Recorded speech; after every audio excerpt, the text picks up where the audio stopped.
Parlour کے اندر اے سی کی ٹھنڈی ہوا اور ہلکی ہلکی میوزک کی آواز گونج رہی تھی۔ عائشہ شیشے کے سامنے بیٹھی اپنی آئی لیشز کو دیکھ رہی تھی، جبکہ مریم بھابی کا میک اپ آخری مراحل میں تھا۔ مریم بھابی، سچ کہہ رہی ہوں، اگر بھائی نے آپ کو اس لک میں دیکھ لیا نا تو وہ تو بس دیکھتے ہی رہ جائیں گے۔ عائشہ نے آئینے میں مریم کا عکس دیکھتے ہوئے شرارت سے کہا۔ مریم نے بناوٹی غصے سے عائشہ کو گھورا، لیکن اس کے گالوں پر حیا کی سرخی صاف نظر آ رہی تھی۔ تم نا عائشہ، بس اپنی زبان کو تھوڑا بریک لگایا کرو، تمہارے بھائی ویسے اتنے غصے کے تیز ہیں، فوج کی نوکری نے انہیں اور سخت بنا دیا۔ مجھے تو ابھی سے ڈر لگ رہا ہے کہ شادی کی اس تقریب میں وہ کسی بات پر گرم نہ ہو جائے۔ ارے بھابی، وہ کرنل شیخ کے اکلوتے بیٹے اور خود آرمی کے کیپٹن ہیں، غصہ تو ان کی ناک پر رہے گا نا، لیکن آپ کے سامنے آتے ہی ارسلان بھائی کی ساری کڑک غائب ہو جائے گی، یہ میں نے خود دیکھا ہے۔ عائشہ نے کھلکھلا کر ہنستے ہوئے کہا۔ مریم نے مسکرا کر عائشہ کا ہاتھ تھام لیا، اس کی آنکھوں میں گہرا پیار تھا۔ عائشہ، مجھے یقین نہیں آتا کہ شادی کے بعد تم نے مجھے اتنی جلدی اپنی بڑی بہن بنا لیا، مجھے کبھی محسوس ہی نہیں ہونے دیا کہ میں اس گھر میں نہیں ہوں۔ عائشہ کا ہنستا ہوا چہرہ ایک دم سنجیدہ ہو گیا، اس نے مریم کا ہاتھ مضبوطی سے دبایا۔ بھابی، جب سے امی گئی ہیں میں نے آپ میں ہی ماں کا عکس دیکھا ہے، پلیز ایسی باتیں کر کے مجھے پرایا مت کریں۔ دونوں کی آنکھوں میں ایک دوسرے کے لیے بے پناہ محبت اور مخلص جذبات صاف جھلک رہے تھے۔ ابھی وہ دونوں اس جذباتی گفتگو میں ہی گم تھے کہ اچانک پورے پارلر کی لائٹس چلی گئیں اور باہر گلی میں ایک زوردار دھماکے کی آواز آئی۔ چند ہی سیکنڈز میں پارلر کے اندر ہبس بڑھنے لگا اور نیچے سے چیخ و پکار کی آوازیں آنے لگیں۔ آگ! نیچے میٹر پر آگ لگ گئی ہے، سب باہر بھاگو! نیچے والے فلور سے کسی لڑکی کے چلانے کی آواز آئی۔ پارلر کے اندر دیکھتے ہی دیکھتے کالا دھواں بھرنے لگا تھا اور وہاں موجود لڑکیوں میں اندھیرا ہوتے افراتفری مچ گئی۔ ہر کوئی اپنی جان بچانے کے لیے پچھلے دروازے کی طرف اندھیرے میں پاگلوں کی طرف بھاگ رہا تھا۔ عائشہ، عائشہ، میرا ہاتھ پکڑو، کہاں ہو تم؟ مریم نے شدید گھبراہٹ میں چیخ کر کہا۔ بھابی، مجھے کچھ نظر نہیں آ رہا، دھواں بہت زیادہ ہے، میرا سانس بند ہو رہا ہے۔ عائشہ کو دھوئے کی وجہ سے شدید کھانسی اٹھنے لگی۔ اندھیرے اور بھگدڑ میں کسی کا زوردار دھکا مریم کو لگا اور وہ ایک طرف گر گئی۔ اس کے کندھے پر موجود وہ بھاری کڑھائی والی قیمتی چادر جو وہ شادی کے فنکشن کے لیے خاص طور پر اوڑھ کر آئی تھی، زمین پر گر گئی۔ عائشہ نے گھبراہٹ میں نیچے ہاتھ مارا، اسے چادر محسوس ہوئی۔ اس نے سوچا کہ بھابی کی آگے نکل گئی ہیں۔ اس نے جلدی سے وہ چادر اٹھائی اور اپنے اوپر اوڑھ لی تاکہ دھوئیں اور تپش سے بچ سکے۔ بھابی، آپ باہر نکلیں، میں آ رہی ہوں۔ عائشہ نے پچھلے دروازے کی طرف قدم بڑھائے اور اونچی آواز میں کہا، جہاں سے باقی لڑکیاں باہر کی طرف ہجوم کی شکل میں نکل رہی تھیں، لیکن شور میں اس کی آواز دب گئی۔ عائشہ جیسی پارلر کے پچھلے اندھیرے بیک ڈور سے باہر تنگ گلی میں نکلی، اس کا برا حال تھا۔ گلی میں اندھیرا تھا اور ہر طرف دھواں ہی دھواں تھا۔ وہ ہڑبڑاہٹ میں مڑی تاکہ مریم کو ڈھونڈ سکے، لیکن اس سے پہلے کہ وہ کچھ سمجھ پاتی، پیچھے سے دو بھاری اور مضبوط ہاتھوں نے اسے جکڑ لیا۔ کون ہو تم؟ چھوڑو مجھے! عائشہ نے تڑپ کر خود کو چھڑانے کی پوری کوشش کی۔ اس سے پہلے کہ وہ کوئی دوسری چیخ مارتی، ایک مردانہ ہاتھ نے، جس میں کلوروفارم سے لت پت رومال تھا، اس کے منہ اور ناک کو سختی سے دبا دیا۔ چپ چاپ چلو لڑکی، زیادہ ڈرامہ کرنے کی ضرورت نہیں ہے، ایک بھاری اور کٹیلی آواز عائشہ کے کان میں گونجی۔ عائشہ نے اپنی بساط بھر پوری طاقت لگا کر خود کو پیچھے کھینچنا چاہا۔ اس کی آنکھوں کے سامنے ایک پل کے لیے اپنے بھائی ارسلان اور والد کرنل شیخ کا چہرہ گھوما۔ اس نے دل ہی دل میں انہیں پکارا، لیکن دوا کے اثر سے اس کا جسم سیکنڈوں میں سن ہونے لگا۔ اس کی ہمت جواب دے گئی اور وہ اس نامعلوم شخص کی باہوں میں بالکل بے ہوش ہو کر رہ گئی۔ اس کی سر پر موجود مریم کی وہ چادر گلی کی مٹی میں گھسیٹتی چلی گئی۔ ایک کالے رنگ کی تیز رفتار گاڑی شہر کی سڑکوں کو چیرتی ہوئے ہائی وے کی طرف بڑھ رہی تھی۔ گاڑی کی پچھلی سیٹ پر عائشہ بے ہوش پڑی تھی اور اس کا چہرہ ابھی تک اسی چادر سے آدھا ڈھکا ہوا تھا۔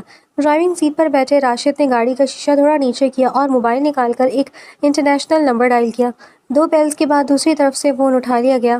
باس، کام ہو گیا، کرنل شیخ کی بیٹی کو اٹھا لیا ہے، اب وہ ہمارے قبضے میں ہے، راشد نے چیتے جیسی پھرتی اور چالاکی سے کہا۔ دوسری طرف اٹلی کے ایک انتہائی پرتعیش اور سلیقے سے بنے ہوئے کمرے میں سمیع دورانی ہاتھ میں سگار پکڑے کھڑکی کے پاس کھڑا تھا، جہاں سے باہر کا خوبصورت منظر نظر آ رہا تھا۔ اپنے آدمی کی آواز سنتے ہی اس کے چہرے پر ایک زہریلی اور گہری مسکراہٹ ابھر آئی۔ اس کی آنکھوں میں پرانی نفرت اور بدلے کی آنکھ صاف دیکھی جا سکتی تھی۔ بہت اچھے راشد، کوئی گڑبڑ تو نہیں ہوئی نا؟ کسی نے دیکھا تو نہیں؟ سمیع کی آواز میں ایک عجیب سا ٹھہراؤ اور رعب تھا جو کسی کو بھی ڈرا سکتا تھا۔ نہیں باس، بالکل آپ کے پلان کے مطابق کام ہوا ہے۔ پارلر میں آگ لگی، اندر افراتفری مچی اور جیسے ہی وہ خاص چادر والی لڑکی پچھلے دروازے سے باہر نکلی، ہم نے اسے دبوچ لیا۔ کسی کو کان و کان خبر نہیں ہوئی، سب یہی سمجھ رہے ہیں کہ وہ آگ کے حادثے میں کہیں غائب ہو گئی ہے۔ راشد نے جواب دیا۔ سمیع نے سگار کا ایک لمبا کش لیا اور دھواں فضا میں اچھالتے ہوئے اپنی مٹھی بھیج لی۔ کرنل شیخ، تم نے پاکستان میں میرا سارا بزنس تباہ کیا، میرے معصوم چھوٹے بھائی کو قانون کے نام لے کر انکاؤنٹر میں مار دیا۔ تم نے سوچا تھا کہ تم وردی کے پیچھے چھپ کر چین کی نیند سو جاؤ گے، اب دیکھو تمہاری بہو میرے قبضے میں، اب تم تڑپو گے، بالکل ویسے ہی جیسے میں اپنے بھائی کی لاش دیکھ کر تڑپا تھا۔ پر فرق صرف اتنا ہے کرنل کہ تمہیں اس کی لاش بھی نصیب نہیں ہوگی۔ سمیع کی آواز میں نفرت کی انتہا تھی۔ اس نے فون پر راشد کو دوبارہ سخت لہجے میں حکم دیا، لے آؤ اس لڑکی کو ہمارے اسی پرانے گودام والے محفوظ ٹھکانے پر۔ میں خود اگلی فلائٹ سے پاکستان آ رہا ہوں، اس کا انجام اپنی آنکھوں سے دیکھنے اور کرنل کو تڑپانے۔ فون کٹ گیا، لیکن سمیع دورانی کو اس بات کا بالکل اندازہ نہیں تھا کہ جس لڑکی کو اس کے آدمی اٹھا کر لا رہے ہیں وہ کرنل کی بہو مریم نہیں بلکہ اس کی بیٹی ہے۔ گاڑی شہر کی روشن سڑکوں کو پیچھے چھوڑتی ہوئی ایک سنسان اور کچے راستے پر مڑ چکی تھی۔ راشد نے گردن گھما کر پیچھے دیکھا، عائشہ اب بھی بے سود پڑی تھی۔ راشد نے گاڑی کو گودام کے اندر داخل کیا اور بریک لگا دی۔ اوئے نوید، جلدی باہر آ، مال لے آیا ہوں۔ راشد نے گاڑی سے اترتے ہی آواز لگائی۔ گودام کے اندر سے آدمی منہ میں سگریٹ دبائے باہر نکلا۔ کوئی رولا تو نہیں بنا؟ رولا کس بات کا؟ راشد نام ہے میرا، کام پکا ہی کرتا ہوں، راشد نے فخر سے کہا اور پچھلا دروازہ کھول کر عائزہ کو بازو میں اٹھایا۔ راشد نے اسے کندھے پر ڈالا اور گودام کے اندر بنے ایک چھوٹے سے حفظدہ کمرے کی طرف بڑھ گیا۔ اندر ایک بوسیدہ بیڈ اور ایک لوہے کی کرسی پڑی تھی۔ راشد نے عائزہ کو بیڈ پر بٹھا اور نیچے جھک کر اس کے پاؤں میں ایک موٹی لوہے کی زنجیر ڈال کر تالا لگا دیا۔ چل، اب جب تک باس اٹلی سے نہیں آتے یہ یہیں سڑے گی۔ راشد نے کمرے کا دروازہ بند کرتے ہوئے نوید سے کہا اور دونوں باہر سے کنڈی لگا کر چلے گئے۔ دوسری طرف ہسپتال کے کوریڈور میں پیر رکھنے کی جگہ نہیں تھی۔ پارلر میں لگی آگ تو بجھ چکی تھی، لیکن کرنل شیخ کے خاندان پر دکھ کا پہاڑ ٹوٹ پڑا تھا۔ مریم ایک اسٹریچر پر بیٹھی تھی، اس کے ہاتھ پاؤں پر پٹیاں بندھی تھیں اور وہ بری طرح کانپ رہی تھی۔ ارسلان غصے اور پریشانی کی انتہا پر تھا۔ وہ کوریڈور میں تیز تیز چکر کاٹ رہا تھا، اس کی مٹھیاں بھینچی ہوئی تھیں۔ اسی وقت بوڑھے اور باوقار کرنل شیخ بھاری قدموں سے اندر داخل ہوئے۔ ان کے چہرے پر ہوائیاں اڑ رہی تھیں۔ ارسلان، عائزہ کا کچھ پتہ چلا؟ کرنل شیخ کی آواز میں ایک بات کی بے بسی صاف جھلک رہی تھی۔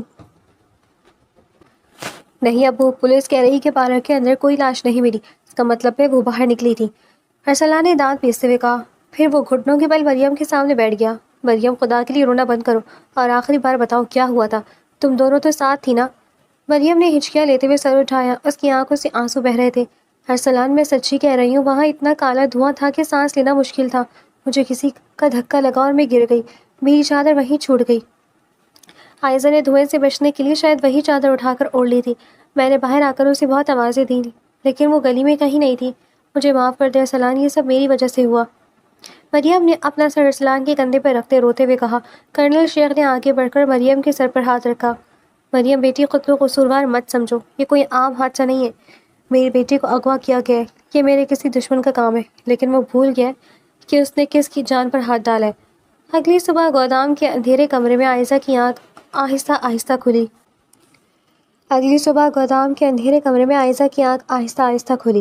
اس کا سر بری طرح گھوم رہا تھا، دوا کے اثر کی وجہ سے اس سے سیدھا کھڑا بھی نہیں ہوا جا رہا تھا۔ اس نے اٹھنے کے لیے جیسے ہی پاؤں آگے بڑھائے، لوہے کی بھاری زنجیر اس کے ٹخنے سے ٹکرائی۔ آہ! عائزہ کے منہ سے ایک سسکاری نکلی۔ اس نے نیچے دیکھا تو خوف کے مارے اس کا خون جم گیا۔ اس کے پاؤں میں لوہے کی مٹی زنجیر بندھی ہوئی تھی۔ یہ کیا ہے؟ میں کہاں ہوں؟ مریم بھابھی، ارسلان بھائی! وہ پاگلوں کی طرح چلانے لگی۔ اس نے زنجیر کو پوری طاقت سے کھینچا تو لوہا اس کی نرم جلد میں چبھ گیا اور وہاں سے خون رسنے لگا۔ کوئی ہے؟ خدا کے لیے مجھے باہر نکالو، میں نے کسی کا کیا بگاڑا ہے؟ وہ بیڈ پر بیٹھ کر اپنے گھٹنوں میں سر دے کر زار و قطار رونے لگی۔ وہ تنہائی اور خوف کا سب سے گہرا اداس ترین لمحہ تھا، جہاں اسے بچانے والا کوئی نہیں تھا۔ اچانک کمرے کا بھاری دروازہ ایک جھٹکے سے کھلا، باہر کی تیز دھوپ اندر آئی تو عائزہ سامنے دکھا۔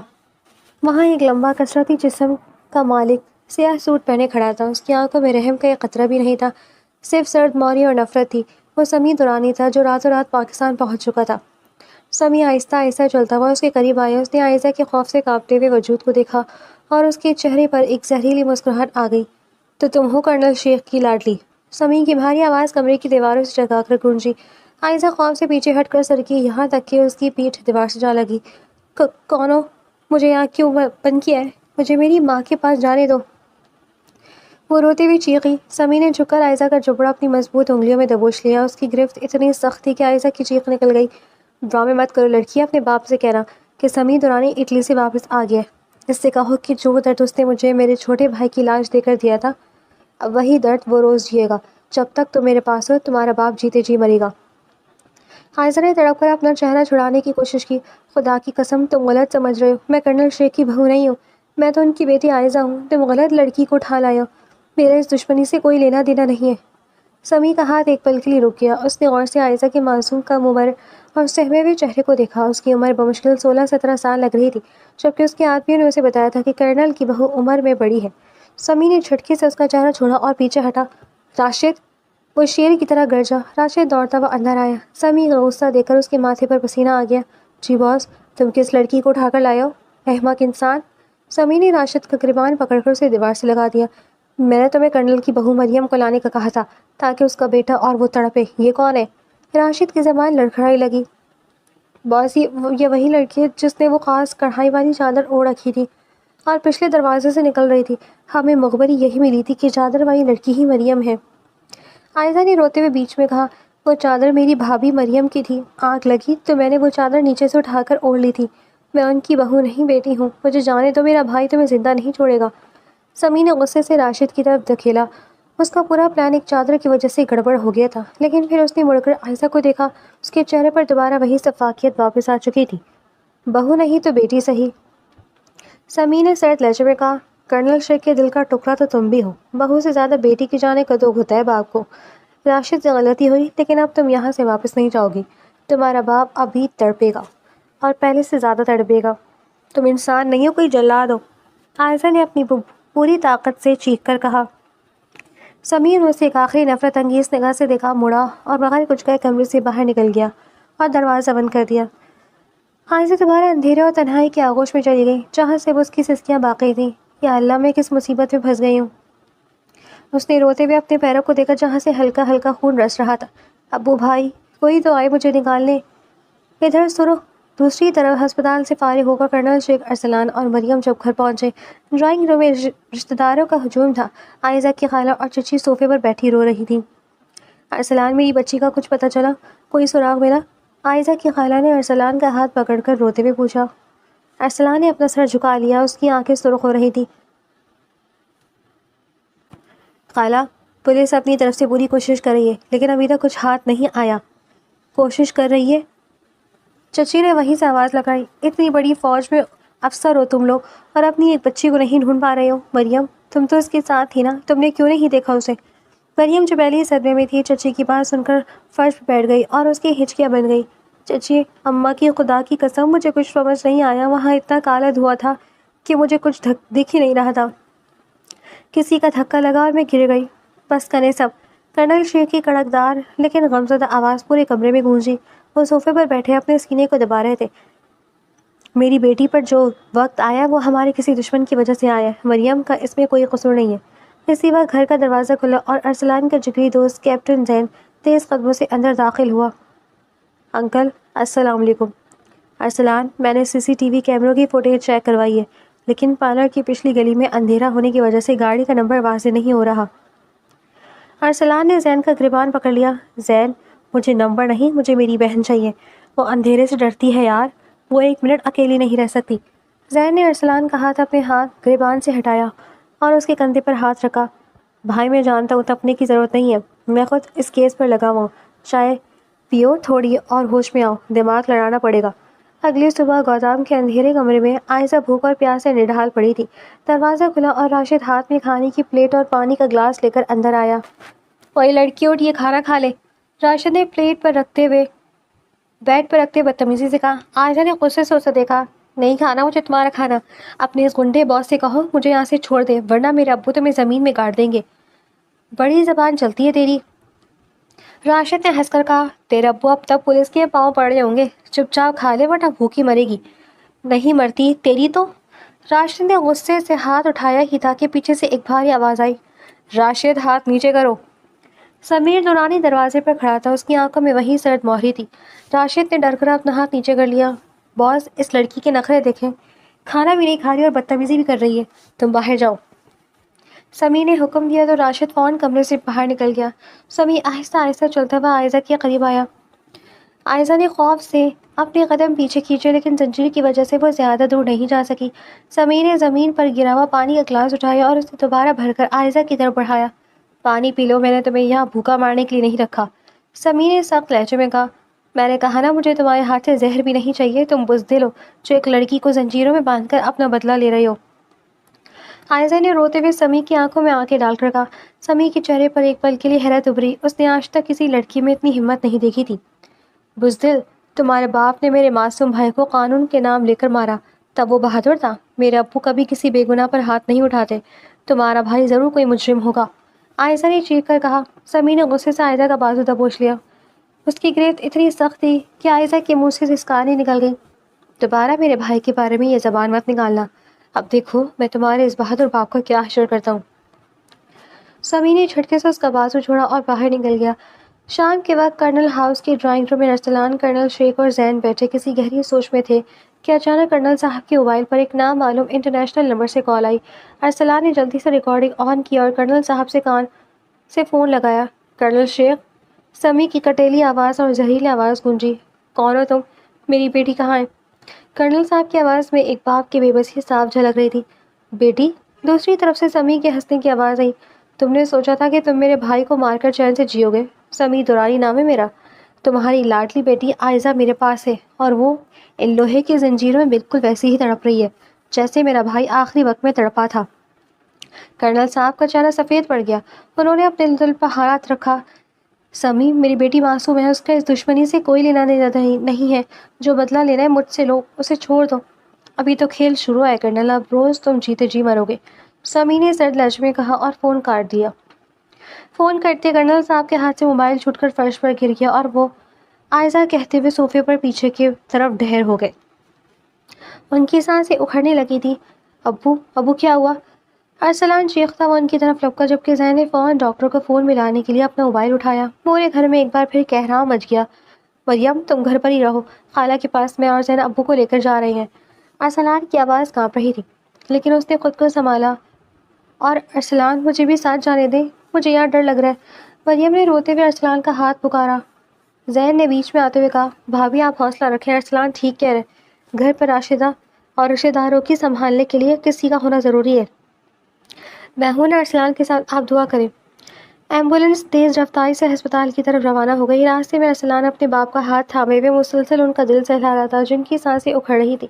ابو آپ کو کچھ نہیں ہوگا، دیکھنا میں عائزہ کو بھی لے آؤں گا اور اس سمیع درانی کو نہیں چھوڑوں گا۔ ہسپتال پہنچتے ہی کرنل صاحب کو ICU منتقل کر دیا گیا۔ ارسلان باہر کوریڈور میں پاگلوں کی طرح چکر کاٹ رہا تھا کہ اسی وقت اسٹیڈیم تھانے کے SHO غفار احمد فورس کے ساتھ وہاں پہنچے۔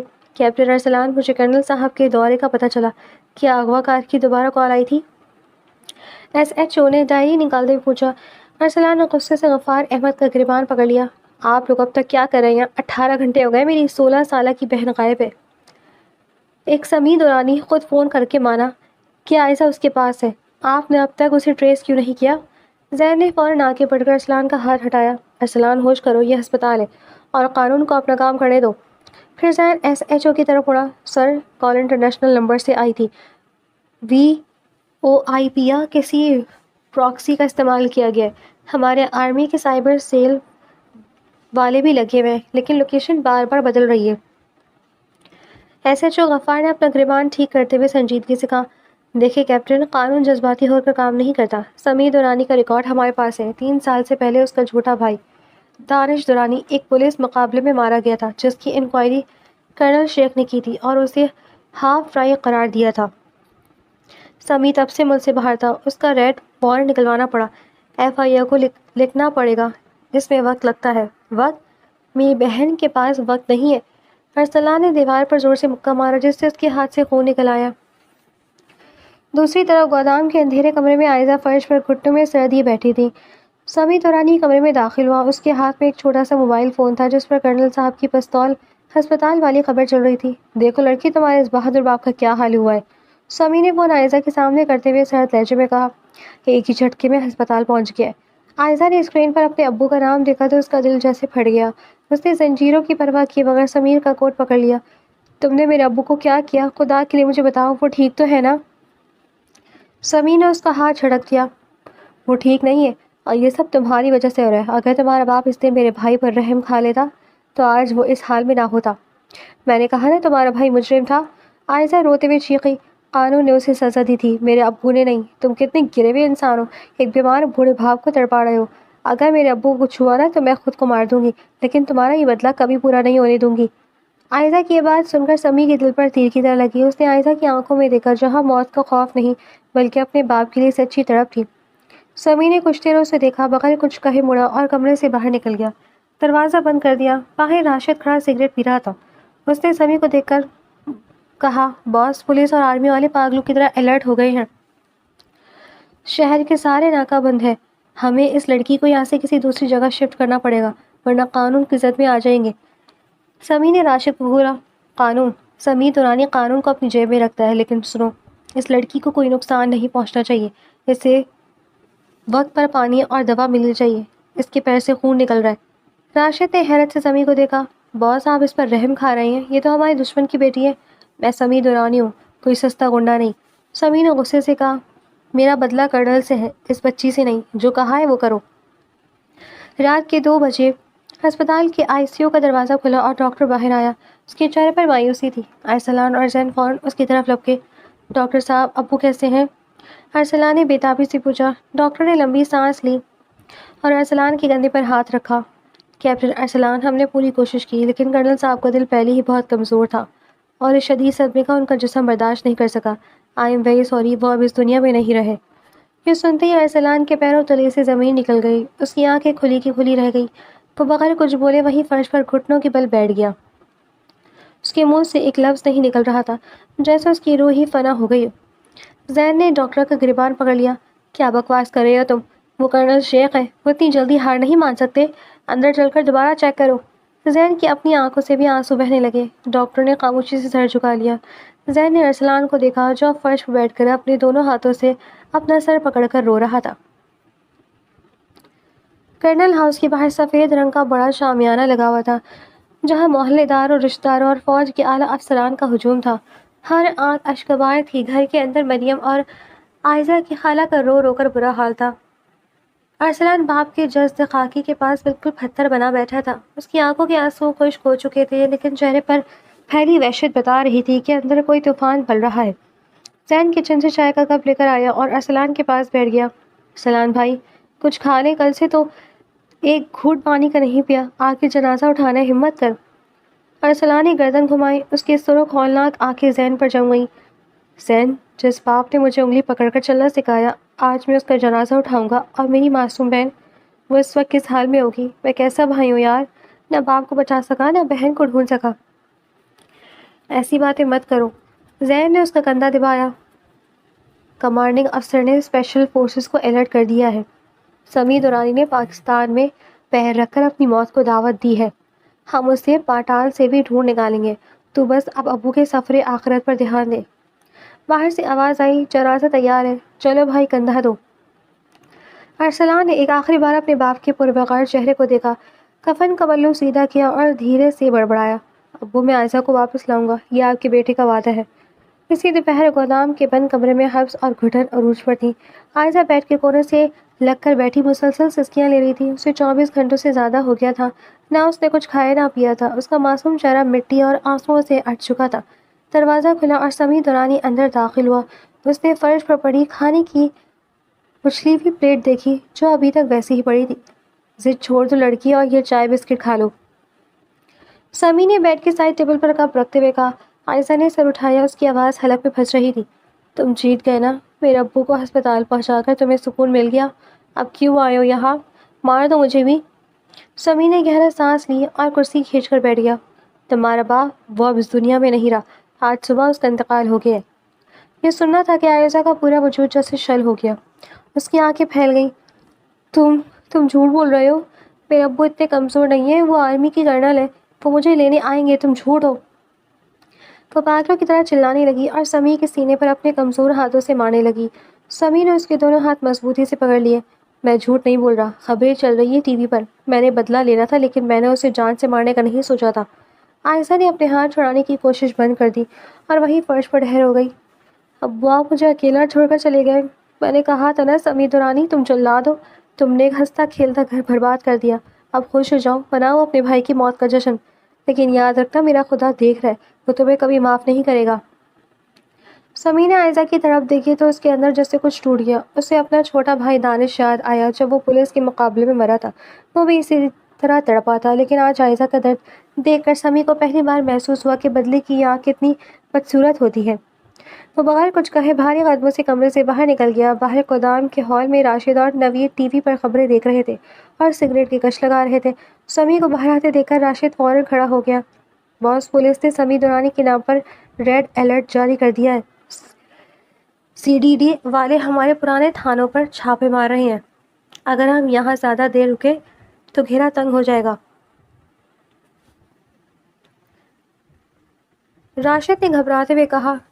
سمی نے راشد کو دیکھا، اس کے لہجے میں عجیب سی سردی تھی۔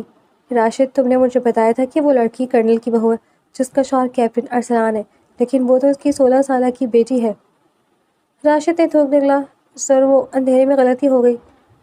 چادر مریم کی تھی تو ہم سمجھے تمہاری اس ایک غلطی نے ایک باپ کی جان لے لی۔ سمی نے غصے سے راشد کا گریبان پکڑ لیا۔ میرا بدلہ کرنل شیخ سے تھا کیونکہ اس نے میرے بھائی کے اکاؤنٹر کی فائل سائن کی تھی۔ اس بچی کا اس میں کیا قصور تھا؟ وہ اپنے باپ کی جنازے پر بھی نہیں جا سکی۔ نوید نے پیچھے بولتے ہوئے کہا، باس، اب جو ہونا تھا ہو گیا۔ اب اگر ہم نے لڑکی کو چھوڑا تو وہ پولیس کو ہمارا حلیہ اور یہ جگہ بتا دے گی۔ اب تو پکا کام کرنا پڑے گا، اسے ہمیشہ کے لیے خاموش کرنا ہوگا تاکہ کوئی ثبوت نہ رہے۔ سمی نے نوید کو ایک زوردار تھپڑ مارا کہ وہ دیوار سے جا ٹکرایا۔ سستی فلموں کے ولن مت بنو، میں سمی دورانی ہوں۔ عورتوں اور بچوں پر ہاتھ اٹھانا میری غیرت کے خلاف ہے۔ کوئی اس لڑکی کو ہاتھ نہیں لگائے گا۔ جنازے کے بعد شام کے وقت کرنل ہاؤس کا ماحول بالکل سنسان تھا۔ رشتہ دار آہستہ آواز میں باتیں کر رہے تھے۔ ارسلان اپنے باپ کے خالی کمرے میں بیٹھا ان کی فوجی ٹوپی کو ہاتھ میں لیے دیکھ رہا تھا۔ مریم اندر آئی، اس کے پاؤں پر لگی پٹیاں اب تک بندھی ہوئی تھیں۔ وہ ارسلان کے پاس فرش پر بیٹھ گئی۔ ارسلان، مریم نے دھیمے سے پکارا، آپ مجھ سے بات کیوں نہیں کر رہے؟ آپ مجھے دیکھ بھی نہیں رہے؟ کیا آپ کو لگتا ہے کہ یہ سب میری وجہ سے ہوا ہے؟ ارسلان نے ٹوپی سائڈ پر رکھی اور مریم کی طرف دیکھا۔ اس کا لہجہ بالکل سپاٹ تھا۔ مریم، میں کسی کو قصوروار نہیں ٹھہرا رہا۔ ابو چلے گئے، عائزہ غائب ہے، میرے اندر بات کرنے کی سکت نہیں ہے۔ نہیں ارسلان، آپ کا یہ چپ رہنا مجھے مار رہا ہے۔ مریم رو پڑی۔ کاش میں عائزہ کا ہاتھ نہ چھوڑتی، کاش وہ چادر میرے پاس ہی رہتی۔ وہ لوگ مجھے اٹھانے آئے تھے، عائزہ میری وجہ سے قید میں ہے۔ اسی وقت زین کمرے میں داخل ہوا۔ اس کے ہاتھ میں ایک لیپ ٹاپ تھا، اس کا چہرہ جوش سے سرخ ہو رہا تھا۔ ارسلان بھابی، ادھر آؤ، جلدی کرو۔ ارسلان فوراً کھڑا ہوا۔ کیا ہوا زین؟ کوئی لوکیشن ملی؟ لوکیشن تو نہیں، لیکن ہمارے سائبر سیل نے سمی دورانی کے اس انٹرنیشنل نمبر کا IP ایڈریس ہیک کر لیا ہے جس سے ابو کو کال آئی تھی۔ وہ نمبر اگرچہ اٹلی کا ہے، لیکن جس ڈیوائس سے کال کی گئی تھی وہ پاکستان کے ایک لوکل سم کارڈ سے انٹرنیٹ ہاٹ اسپاٹ لی رہی تھی۔ زین نے اسکرین ارسلان کی طرف گھمائی اور وہ سم کارڈ راشد نام کے ایک بندے کے نام پر رجسٹرڈ ہے جس کی لاسٹ ٹاور لوکیشن مرید کے پاس کسی انٹرنیشنل ایریا کی دکھائی دے رہی ہے۔ ارسلان کی آنکھوں میں چمک آئی۔ مرید کے؟ وہاں ان کا کوئی پرانا گودام یا فیکٹری ہے۔ زین نے فوراً اپنے موبائل پر کسی افسر کو فون ملایا۔ سر، کیپٹن زین بات کروں، ہمیں مرید کے روڈ پر راشد کی لوکیشن ملی ہے۔ فوراً اسپیشل کمانڈوز کی ایک ٹیم تیار کریں، ہم وہاں چھاپا مارنے جا رہے ہیں۔ ارسلان نے اپنے باپ کی ٹوپی کو چوما، اسے میز پر رکھا اور اپنی سرکاری پستول نکال کر لوڈ کی۔ زینب، کوئی قانون کا انتظار نہیں ہوگا۔ اگر میری بہن کو ایک خراش بھی آئی تو تمہیں مرید کے اس گودام کو سمی دورانی کا قبرستان بنا دوں گا۔ کالے رنگ کے 2 تیز رفتار گاڑیاں مرید کے ہائی وے پر دوڑ رہی تھیں۔ گاڑی کے اندر ارسلان سلیو لیس جیکٹ پہنے ہاتھ میں پستول لیے باہر دکھ رہا تھا۔ ارسلان بھائی، تھوڑا ہولا ہاتھ رکھنا۔ ارسلان نے زین کے کندھے پر ہاتھ رکھا۔ عائزہ کو صحیح سلامت نکالنا ہے، غصے میں کوئی ایسی غلطی مت کرنا کہ وہ لڑکی کو نقصان پہنچا دے۔ ارسلان نے دانت پیستے ہوئے جواب دیا۔ زین، ابو کا جنازہ اٹھانے کے بعد میرے اندر کا انسان مر چکا ہے، اب بس مجھے میری بہن چاہیے اور سمی دورانی کے خون کا ایک ایک قطرہ۔ لوکیشن بالکل قریب ہے۔ زین نے وائرلیس پر پیچھے والی گاڑی کی کمانڈوز کو الرٹ کیا۔ سب گاڑیاں گودام سے 200 میٹر پیچھے رکیں گی۔ کوئی سائرن نہیں بجے گا، بالکل خاموشی سے پوزیشن لینی ہے۔ ادھر گودام کے اندر ماحول کافی کشیدہ ہو چکا تھا۔ سمیع تورانی اپنے کمرے میں کھڑکی کے پاس کھڑا تھا اور باہر راشد ہال میں نوید کے ساتھ بیٹھ کر نقشہ دیکھ رہا تھا۔ اوئے نوید، مجھے کچھ گڑبڑ لگ رہی ہے۔ راشد نے سگریٹ کا کش لیتے ہوئے کہا، باس کا دماغ گھوم گیا، وہ لڑکی کو مارنے بھی نہیں دے رہے اور چھوڑنے کا بھی نہیں کہہ رہے، پولیس کسی بھی وقت پہنچ سکتی ہے۔ نوید نے تھوکا، میں تو کہتا ہوں باس کو چھوڑو، اپنی جان بچاؤ، اگر پولیس نے ہمیں دبوچ لیا تو سیدھا پھانسی ہوگی۔ یہ عائزہ کرنل کی بیٹی ہے، آرمی والے ہمیں زندہ نہیں چھوڑیں گے۔ اسی وقت سمیع دورانی اپنے کمرے سے باہر نکلا، اس کے ہاتھ میں عائزہ کے کمرے کی چابی تھی۔ راشد، گاڑی تیار کرو۔ راشد فوراً کھڑا ہوا، باس کہاں جانا ہے؟ ہم عائزہ کو اس کے گھر کے قریب چھوڑ رہے ہیں۔ سمیع نے ٹھنڈے لہجے میں کہا، اس تماشے کا اب کوئی فائدہ نہیں ہے، کرنل مر چکا ہے، میرا بدلہ پورا ہو گیا، لیکن ایک معصوم بچی کو قید رکھ کر میں اپنے بھائی کی روح کو عذاب میں نہیں ڈال سکتا۔ راشد اور نوید نے ایک دوسرے کو دیکھا۔ راشد آگے بڑھا، باس آپ پاگل ہو گئے کیا؟ اگر اسے چھوڑ دیا تو وہ سیدھا پولیس کو یہاں لے آئے گی، ہم سب اندر ہو جائیں گے۔ میں نے کہا نا گاڑی تیار کرو۔ سمیع کی آواز گودام میں گونجی، میرا حکم آخری ہے۔ گودام کے اندھیرے کمرے میں عائزہ بیڈ سے ٹیک لگائے بیٹھی تھی۔ رونے کی وجہ سے اس کا گلا بالکل بیٹھ چکا تھا اور تبیش کی وجہ سے اس کی حالت غیر ہو رہی تھی۔ اچانک کمرے کا تالا کھلا اور سمیع دورانی اندر داخل ہوا۔ اس کے ہاتھ میں زنجیر کی چابی تھی۔ اٹھو لڑکی۔ سمیع نے جھک کر اس کے پاؤں کا تالا کھولتے ہوئے کہا، تم آزاد ہو، میں تمہیں تمہارے بھائی کے پاس بھیج رہا ہوں۔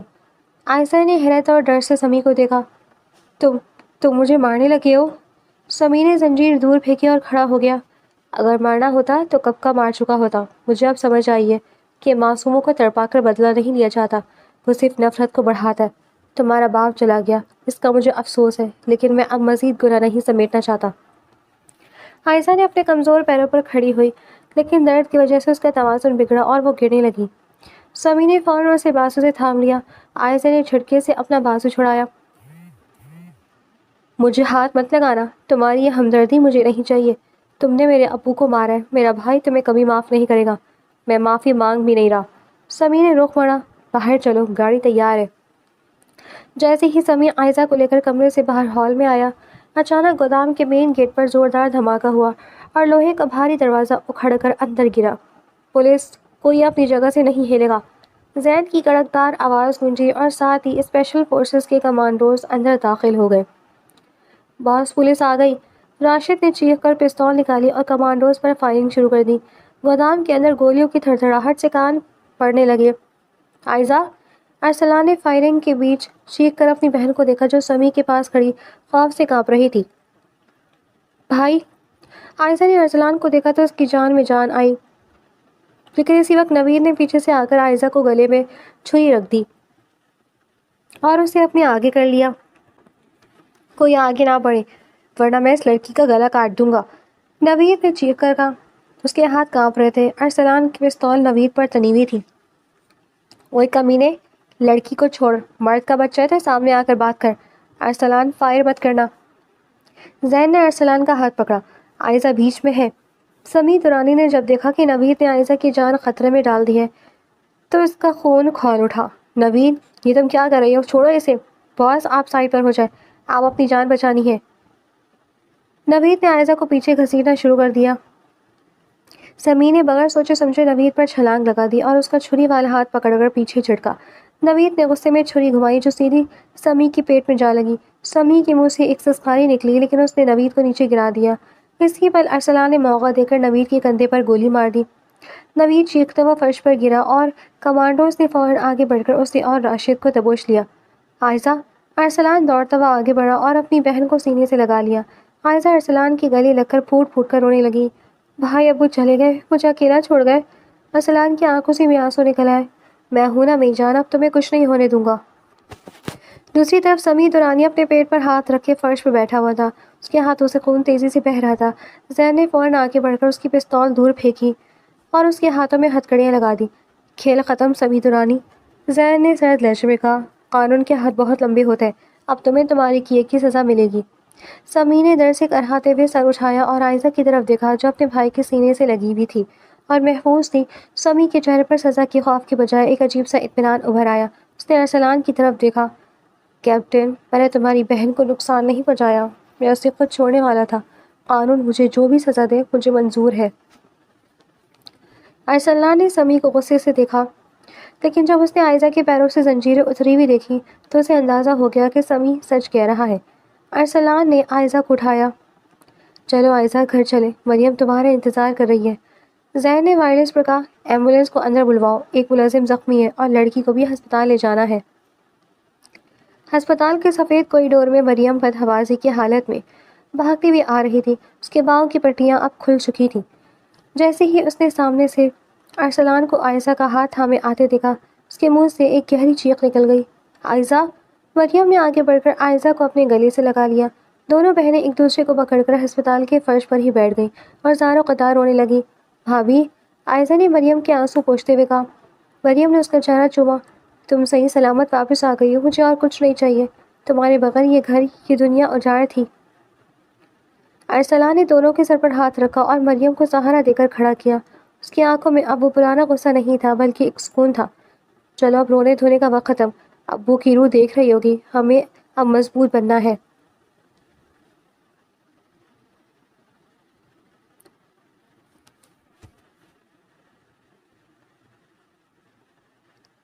3 ماہ بعد کرنل ہاؤس کا نقشہ بالکل بدل چکا تھا۔ صحن میں دھوپ پھیلی ہوئی تھی اور پودوں پر نئے پھول کھل رہے تھے۔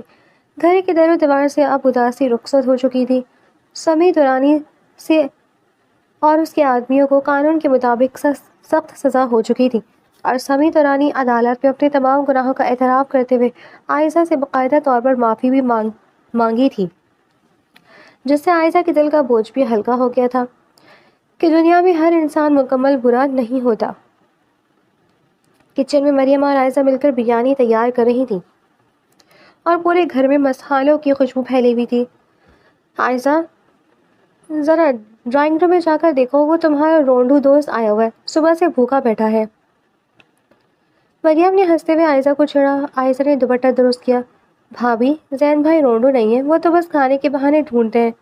جیسے ہی عائزہ ڈرائنگ روم کا پردہ ہٹا کر اندر داخل ہوئی، زین صوفے پر ٹانگ رکھے دھرے بیٹھا تھا اور ارسلان کے موبائل میں کوئی گیم کھیل رہا تھا۔ ارسلان اس کے پاس ہی بیٹھا مسکرا رہا تھا۔ السلام علیکم کیپٹن زین، آج پھر ہمارے گھر کا راشن ختم کرنے آ گئے آپ؟ عائزہ نے شرارت سے تالی بجائی۔ زین نے فوراً موبائل سائڈ پر رکھا اور مظلوم سا چہرہ بنا کر بولا، اوہو عائزہ بانو، تم تو ایسے تانے دے رہی ہو جیسے بریانی کے چاول تم نے اپنے پیسوں سے خریدے ہو۔ یار ارسلان، دیکھ اپنی بہن کو، میں نے اسے اتنے بڑے گودام سے ڈھونڈ نکالا، اپنی جان پر کھیلا، اور یہ مجھے 2 بوٹیاں کھلانے میں بھی کنجوس ہی کہہ رہی ہے۔ ارسلان نے ہنس کر زین کے سر پر ہلکا سا مکہ مارا۔ اوئے میری بہن کو کچھ مت کہے، وہ بالکل ٹھیک کہہ رہی ہے، تو ڈیوٹی کم اور ہمارے کچن کی چوکیداری زیادہ کرتا ہے۔ اچھا سلا دیا تم لوگوں نے میری بہادری کا۔ زین نے صوفے کی کشن کو گلے لگایا۔ اگلی بار تم دونوں پر کوئی مصیبت آئی نا تو میں نے بس دور کھڑے ہو کر پاپ کارن کھانے ہیں۔ یہ سن کر مریم بھی چائے کی ٹرے لیے اندر داخل ہوئی۔ زین بھائی، آپ باتیں چھوڑیں اور یہ بتائیں کہ آنٹی آپ کی شادی کب کر رہی ہیں؟ سنا ہے وہ لڑکی ڈھونڈ رہی ہیں۔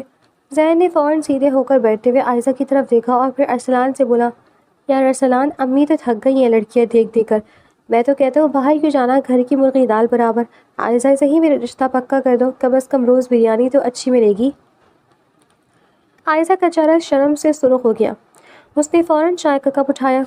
زین بھائی، آپ چائے پئیں اور اپنا دماغ ٹھنڈا کریں، میں ابھی اتنی جلدی اس گھر سے کہیں نہیں جا رہی۔ وہ شرما کر فوراً ڈرائنگ روم سے باہر بھاگ گئی۔ ارسلان اور مریم ایک دوسرے کو دیکھ کر مسکرا دیے تھے۔ ارسلان نے زین کا ہاتھ پکڑا۔ زین، مذاق سے ہٹ کر، اگر ابو زندہ ہوتے تو وہ بھی عائزہ کے لیے تم سے بہتر لڑکا کبھی نہ ڈھونڈتے، وقت آنے پر یہ رشتہ بھی ہو جائے گا۔ زین کے چہرے پر ایک سچی اور خوبصورت مسکراہٹ ابھر آئی۔ شکریہ بھائی، میں عائزہ کو ہمیشہ خوش رکھوں گا۔ شام کے وقت عائزہ اپنے کمرے کی بالکنی میں کھڑی تھی۔ آسمان پر پرندے اپنے گھروں کو لوٹ رہے تھے۔ مریم آہستہ سے اس کے پیچھے آئی اور اس کے کندھوں پر وہی بھاری کڑھائی والی قیمتی چادر اڑا دی جس کی وجہ سے یہ سارا طوفان آیا تھا۔ عائزہ نے چادر کو چھوا اور اس کی آنکھوں میں ایک آنسو چمک اٹھا۔ بھابھی، یہ چادر؟ ہاں عائزہ، یہ وہی چادر ہے۔ مریم نے عائزہ کو اپنے ساتھ لگایا تھا۔ اس چادر نے ہمیں بہت رلایا، بہت بڑے امتحان سے گزارا، لیکن اسی چادر نے ہمیں یہ بھی سکھایا کہ خاندان کی محبت اور حیا کا بھرم کیا ہوتا ہے۔ اس چادر نے ہماری محبت کو اور مضبوط کر دیا ہے۔ عائشہ نے اپنے گھر کے لان میں لگے اپنے والد کرنل شیخ کی بڑی تصویر کی طرف دیکھا، جہاں وہ اپنی وردی میں مسکرا رہے تھے۔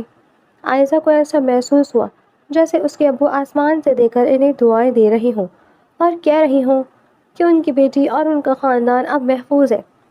عائشہ نے چادر کو اپنے وجود کے گرد اور مضبوطی سے لپیٹ لیا۔ گھر کے اندر سے ارسلان اور زین کے ہنسنے کی آوازیں بھی آ رہی تھیں۔ اندھیرا چھٹ چکا تھا اور زندگی اپنی پوری آب و تاب کے ساتھ ان کے آستانے پر مسکرا رہی تھی۔